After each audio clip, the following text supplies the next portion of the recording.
نفتكر دايما ايه صفاتك الايجابيه.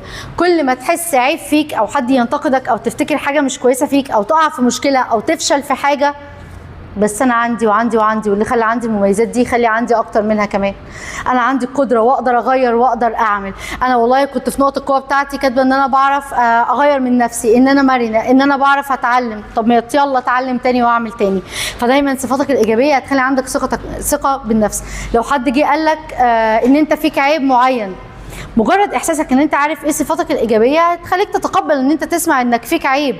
اصل العيب ده مش الدنيا والاخره، انا عندي حاجات تانية حلوه. احيانا بتبقى الصفه الايجابيه نقمه عليا. زي انا دايما اخت كبيره ومسؤوله، دايما مسؤوله، دايما مسؤوله. حلو. عشان انا اخت كبيره، انت الكبيره، انت كنت لسه بقولها لهم في التمرين بتاعهم. يبقى انت كده بتقسميها نقطه قوه ونقطه ضعف. نقطه قوه ان انا بعرف اشيل مسؤوليه، نقطه ضعف اني بتحمل فوق طاقتي. فانا خلاص عندي المسؤوليه دي مش هغير فيها، بتحمل فوق طاقتي، هي دي اللي هنلعب فيها نغير العيب.